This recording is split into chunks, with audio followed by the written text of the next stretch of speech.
আবিয়োগীর সামনে দাঁড়িয়ে এই কালো পাতা দীপঙ্কর শোন, তোমায় কথা দিচ্ছি, তোমাকে ছেড়ে কোনো দিন যাব না। তুমি আমার লাউরা বাড়া। এই কালো পাতা দীপঙ্কর শোন, তোকে একটা কথা বলি, তোর জন্য আমি একটা নতুন স্পেশাল করে বড় ভিডিও বানাচ্ছি, ঠিক আছে? তোর পাচার চাল পোদের চাল সব এক করে দেবো দীপঙ্কর, শোন।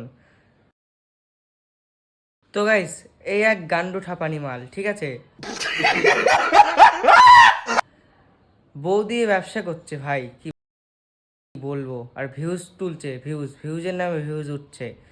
তোদেরকে এমন চাটা চাটবো না। সো গাইস, তাও কি ভিডিও নে, সেটা হচ্ছে গিয়ে তোমরা দেখে নাও, ক্লিপটা দিয়ে দিচ্ছি। সেই ক্লিপটা হচ্ছে গিয়ে জঙ্গল থেকে দীপঙ্কর উড়ে এসে মাংসর কড়াইয়ের সামনে পড়লো।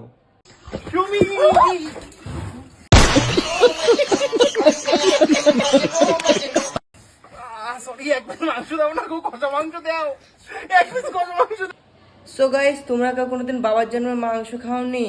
এ মাংস জীবনে খাইনি বলে উড়ে এসে পড়লো, দেখতে পেলে। তোকে নিয়ে আর বেশি কথা বলবো না, এর পরের ভিডিওতে তোকে চাটবো, রেডি থাকিস কালো পাঠা।